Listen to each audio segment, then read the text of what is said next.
Goeienaand, good evening fellow South Africans and citizens of the world. And this is a subject that I think we're going to be talking about more and more often. Let's start off the topic with an image.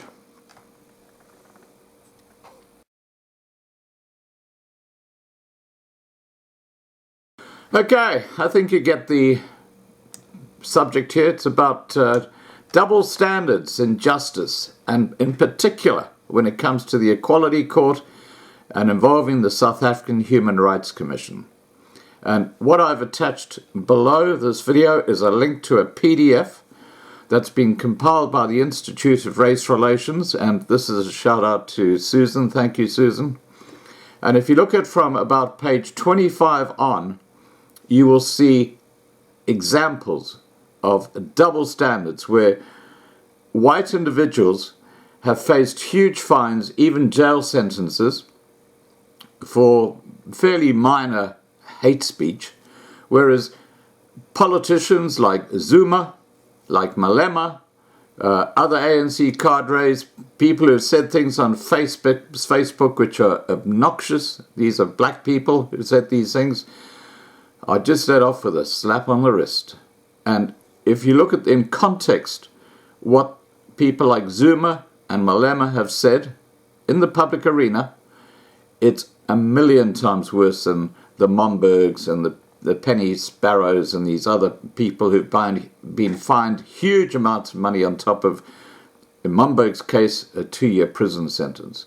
There is clearly double standards, and this report attached below spells it out for you. Why are we talking about this? We're talking about this because of even Etzebeth now being called up before this kangaroo court. And I think the white population in South Africa should stand up and say, enough is enough. Stop targeting the white community, because that's clearly what they're doing. And in fact, their lead lawyer basically set out the premise that blacks are incapable of using hate speech because they feel that they are dominated by the white population, so they feel inferior. That doesn't change the balance. Hate speech is hate speech, but the South African Human Rights Commission is a joke. Vicki Momberg, the estate agent charged with racist criminal injury, was sentenced to jail for 3 years, of which 1 year is suspended. Momberg is the first person in South Africa to be sentenced to imprisonment for using the K word. She was charged after she was captured on video calling a police officer K. You know what I'm talking about.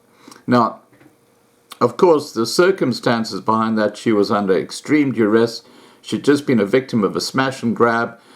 She had tried to contact the police and no one had responded, and it was, I think, hours later that the police actually rocked up, and she was in complete emotional breakdown. But she got 2 years and she got fined 150,000 Rand on top of that, under those circumstances, for using the K word.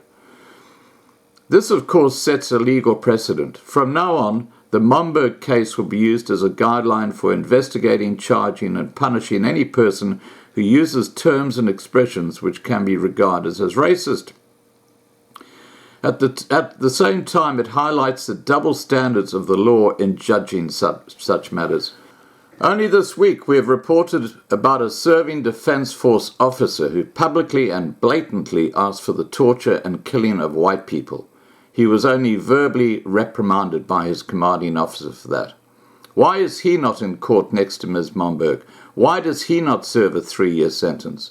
Have we now reached the stage in South Africa where using the K word is a worse crime than calling for the massacre of people purely because of the color of their skin? And let's remember that if I'm a black person and I call another black person the K word, that's not hate speech. So it's all related to this.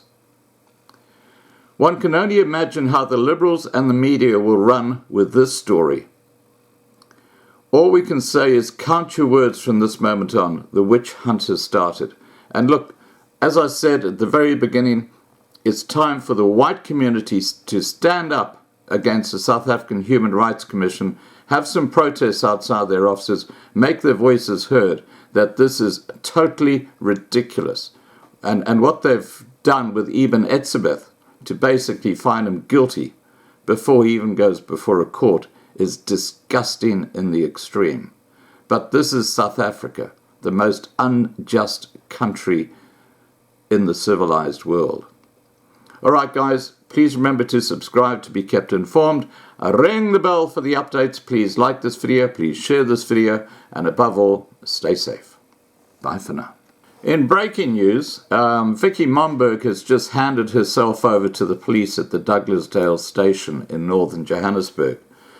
Gauteng Police spokesperson Brigadier Matapelo Peters said police can confirm that Miss Vicki Momberg on Wednesday, November the 6th, handed herself over to the investigators at Douglasdale South African Police Service after a brief consultation between the police and her legal representatives. Now, we're going to be following this case with great interest, and I really think that Gerry Nel and AfriForum should get involved here, because clearly this woman has been very, very badly dealt with by the courts, and there is something extremely wrong with her having to go behind bars for 2 years. That is just ridiculous. All right, guys, just giving you the update.